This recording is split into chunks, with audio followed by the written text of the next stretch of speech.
गुरु घासीदास बाबा की जय। तालियों से स्वागत किया।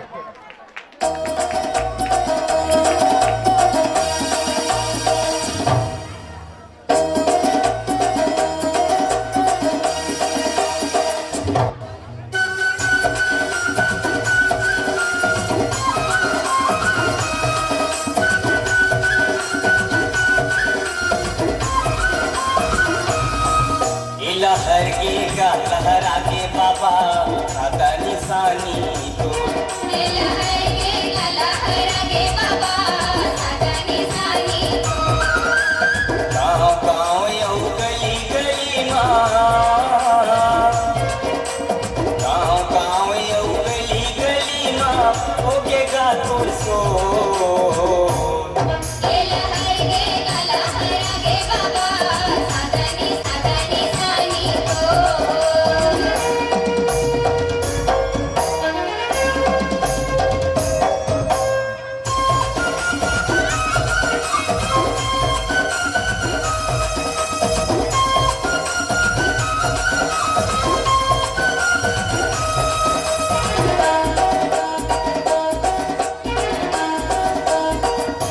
लहर लहर लहराते बाबा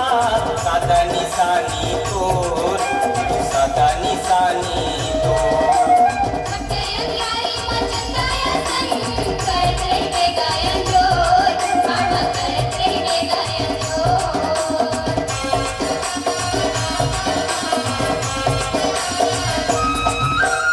लहर लहर लहराते बाबा सादा निशानी तो सादा निशानी यारी मचंदाया सन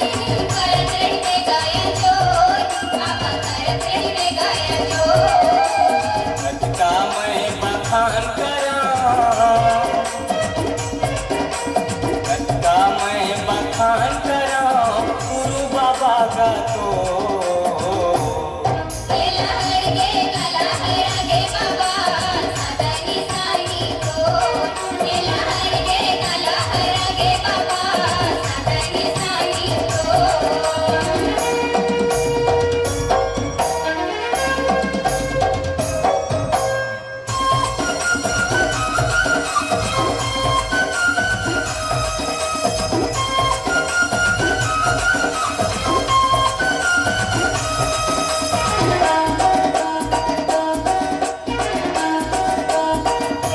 लैका सियान मनावथन बाबा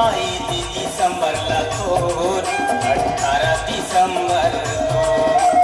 आती सजा के दिया जला के आए शरण मातोर बाबा आए शरण मातोर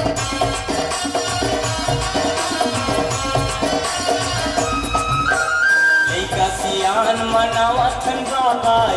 दिसंबर लखोर आज 18 दिसंबर तो आती सजा के दिया जला के आए शरण मातोर बाबा आए शरण मातोर लौंग इलायची बंगला पान लौंग इलायची बंगला पान गति बिछाए को लहर के गा लहरा के बाबा सादा निशानी तो लहर के गा लहरा के बाबा सादा निशानी गाँव गाँव यौ गली गली माँ होगे गा तो सो लहर के गा लहरा के बाबा सादा निशानी तो लहर के गा लहरा के बाबा सादा निशानी तो लहर के गा लहरा के बाबा